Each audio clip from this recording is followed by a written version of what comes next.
कथा करने गए थे तो वहां एक सेठ जी आके बोले, गुरुजी नया बंगला बनाया, चलो जरा देखो। हमने कहा चलो, फिर इथे चल दिए। गए, ये मेरे बेटे का रूम, यहाँ मेरे पोते का रूम, यहाँ मेरे बड़े भाई का रूम, ये मेरा रूम। अब उसने अपना रूम तो दिखाया, अब ले गए, कहने गुरुजी ये बाथरूम है, देखो नई डिजाइन की। हमने अच्छा गुरुजी को बाथरूम दिखाने की क्या जरूरत है?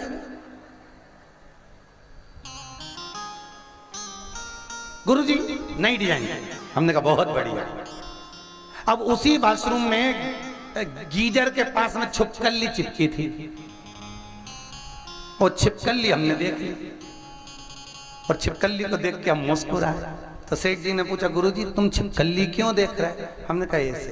तो उसने पूछा, गुरुजी ये छिपकली की कथा कहीं लिखी है क्या? हमने कहा गरुड़ पुराण के 3रे अंश में लिखी है।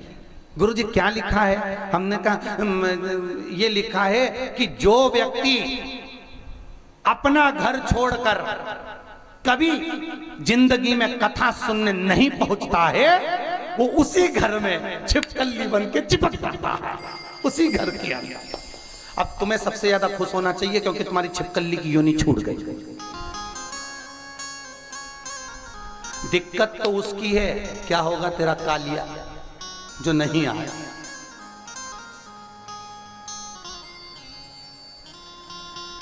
तुम कहते हो कमरा मेरा है, छिपकली चिपकी चिपकी आंख फाड़ फाड़ के कहती है मेरा।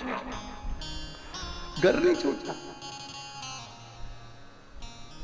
परिवार नहीं छूटा। 84 लाख योनियों में से एक योनि है छिपकली की योनि, जो घर दरवाजा छोड़कर 2 कदम भी चलकर भगवान के मंदिर देवालय कथा तक पहुंचता है।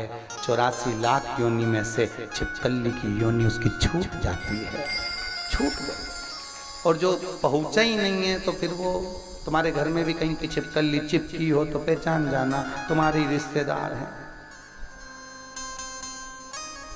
उसको उस कमरे में से 25 बार भगा दो, वो उसी ट्यूबलाइट के पीछे आके छुप जाती है, उसी जगह। पहचान जाना कोई रिश्तेदार है, बेचारे से घर नहीं छूटा, चिपक गया,